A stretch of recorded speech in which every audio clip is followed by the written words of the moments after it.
জুলাই বিপ্লবে গুরুতর আহতদের সঠিক চিকিৎসা না দিয়ে যেসব ডাক্তাররা আওয়ামী লীগের এজেন্ডা বাস্তবায়নে তৎপর ছিলেন তাদের বিচারের দাবি জানিয়েছে বৈষম্য বিরোধী ছাত্র আন্দোলন। জুলাই বিপ্লবে ঢাকা মেডিকেল কলেজ হাসপাতাল শীর্ষক সেমিনারে সমন্বয়করা বলেন, চিকিৎসা খাতে রাজনীতি চায় না এদেশের মানুষ। দায়িত্ববোধ থেকে সর্বোচ্চ সেবা দিতে চিকিৎসকদের প্রতি আহ্বান জানায় শিক্ষার্থীদের এই প্ল্যাটফর্ম। অনুষ্ঠানে উপস্থিত ছিলেন স্থানীয় সরকার এবং ক্রীড়া উপদেষ্টা আসিফ মাহমুদ, সজীব ভুইয়া।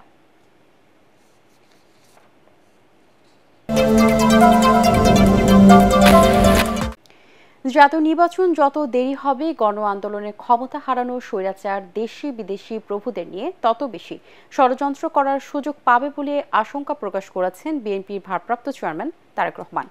চুয়াডাঙ্গা জেলা বিএনপির সম্মেলনে ভার্চুয়ালি যুক্ত হয়ে দেওয়া বক্তৃতায় তিনি এ কথা বলেন।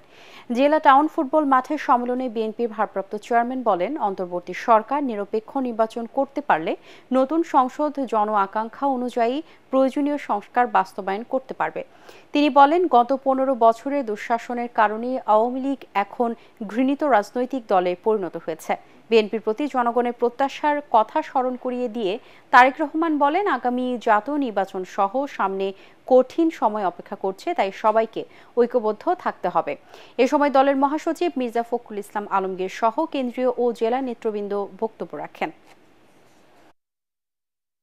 কথা বলার অধিকার প্রতিষ্ঠার জন্য, মানুষের মুক্তি, অর্থনৈতিক মুক্তি অর্জনের অধিকার প্রতিষ্ঠা করার জন্য, সেই লক্ষ্যকে বাস্তবায়নের লক্ষ্যে নির্বাচন প্রয়োজন। উপদেষ্টা যে সকল সংস্কারের কথা বলছেন, সকল সংস্কারের বাস্তবায়ন একমাত্র সম্ভব, সূচনাও একমাত্র সম্ভব, বাস্তবায়ন করাও একমাত্র সম্ভব শুধুমাত্র একটি প্রকৃত নির্বাচনের মাধ্যমে। যদি প্রকৃত জনপ্রতিনিধিরা নির্বাচিত হয় তাহলেই একমাত্র সম্ভব।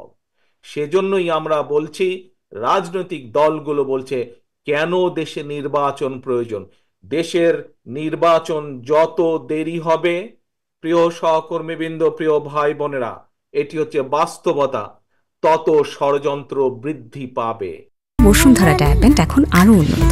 এই হট এয়ার থ্রো টপশিট দ্রুত শোষণ করে সোনামণিকে দেয় কোমল অনুভূতি। জাতীয় নির্বাচনের আগে স্থানীয় সরকার ব্যবস্থাকে মজবুত করাই হবে নির্বাচন কমিশনের অন্যতম প্রধান লক্ষ্য। এর ফলে প্রান্তিক পর্যায় থেকে নতুন নেতৃত্ব উঠে আসবে। সকালে আগারগাঁওয়ের নির্বাচন ভবনে ইলেকট্রনিক মিডিয়ার সম্পাদকদের সঙ্গে মতবিনিময় সভায় এসব কথা বলেন নির্বাচন ব্যবস্থা সংস্কার কমিশনের সদস্য ডক্টর তোফায়েল আহমেদ। এ সময় অবাধ, অংশগ্রহণমূলক এবং নিরপেক্ষ নির্বাচন অনুষ্ঠানের লক্ষ্যে প্রতিবেদন প্রণয়নের তাগিদ দেন মিডিয়ার প্রতিনিধিরা। রাষ্ট্রপতির নির্বাচন তারা বলছেন সরাসরি আসন হওয়া দরকার, এবং ওনাদের কেউ কেউ বলছেন কোনো নির্বাচনই যেন পরোক্ষ না হয়, প্রত্যক্ষ হয়, প্রত্যেকের কনস্টিটিউয়েন্সি থাকে। এবং রাষ্ট্রপতির নির্বাচন সরাসরি হওয়ার কথা বলেছেন, তারপরে স্থানীয় সরকার নির্বাচন নির্দলীয় হওয়ার এবং সংসদীয় পদ্ধতিতে নয় ওনারা বলছেন, কারণ ওখানে দলীয়করণ হতে পারে।